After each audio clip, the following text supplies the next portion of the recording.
Today we're looking at Konosuke Takeshita vs. Will Ospreay, the best match from the good AEW Revolution 2024 pay-per-view on March 3rd at the Greensboro Coliseum in North Carolina, which was Will's debut as a full-time AEW wrestler. Will Ospreay is the recent AEW signing that actually possesses talent, rather than simply being the beneficiary of one big marketing machine or another trying to convince us of such. When it comes to the ability to precisely perform athletic maneuvers, few have ever been better. His ability to control and manipulate his body for any sequence or counter is so far beyond what almost anyone else can do that it's sometimes hard to even appreciate the level of difficulty of what he's doing because he makes it all look so effortless. If wrestling were purely mechanical, he might be the best, but unfortunately, his strengths don't extend far beyond the physical.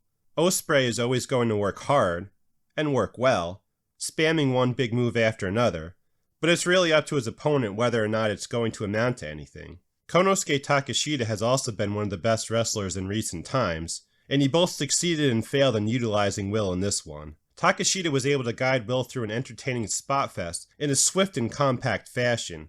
The key fact that he just kept things moving being crucial because it kept things from devolving into Will utilizing cringy mannerisms while the flash dissipated. Ospreay's overrated February 18, 2024 Rev Pro Undisputed British Heavyweight title match against Michael Oku is a perfect example of a match that didn't live up to its potential because there was no one to carry it, and the best idea they could come up with to fill the ridiculous 47 minutes with their 15 minutes of spots was to just stop after literally every move like it was 1985 WWF. Takeshita was clearly in control here, dictating the pace and tempo, and keeping Will on point, doing what he does well. Takeshita pretty much left things at that though. He didn't make any attempt to create any rhyme or reason for what they were doing, or to make anything dramatic or meaningful. He just did the best version he could of Will's video game match, where everything and nothing felt like an actual big move until Will, as usual, beat him with the worst move he did all night.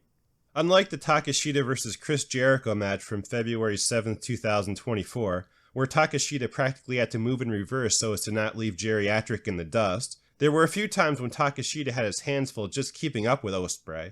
Though the level of difficulty was miles higher than anything else on the show, by more or less sticking to moves they do rather than incorporating super crazy special spots for the pay-per-view, they were able to make a match where every spot was somewhat equally impressive work well enough, largely based upon the constant forward drive. This wasn't the case with Sting playing with his friends and relatives in the collection of barely cohesive and connected set pieces that closed the show, where Darby Allin taking one of the craziest bumps in the history of mainstream wrestling should have been set up, built around, and given meaning and purpose. The work in Takeshita vs. Will was certainly next level, with the amazing speed and athleticism of Will making almost every spot look that much more impressive than usual, and Takeshita being equally effortless despite being a relatively large man. No one can chain a backflip into an enziguri the way Will can. Takeshita did his best to use his physicality to control. He brought a lot of huge impact strikes and bombs, and Will was able to match him with his own one-shot knockdowns when he needed to. You could really hear and feel the impact of these strikes and power moves. Takeshita got a near fall countering the Oscutter into the Blue Thunder Bomb.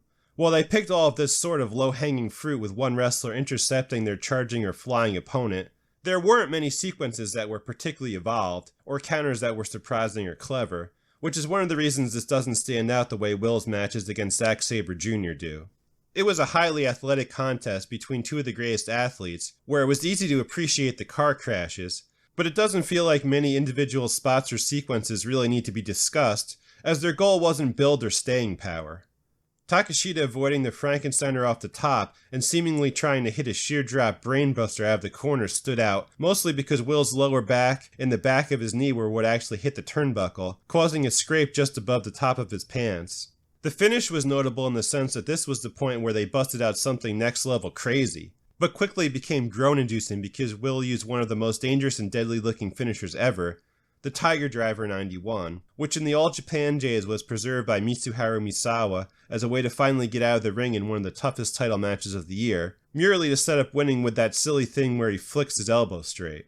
Goofiness aside, this was nonetheless a lot of fun. It was extremely well executed, technically precise stuff, and they packed everything they could think of into their 21 minutes 57 seconds. I give this match 3 3/4 out of 5 stars.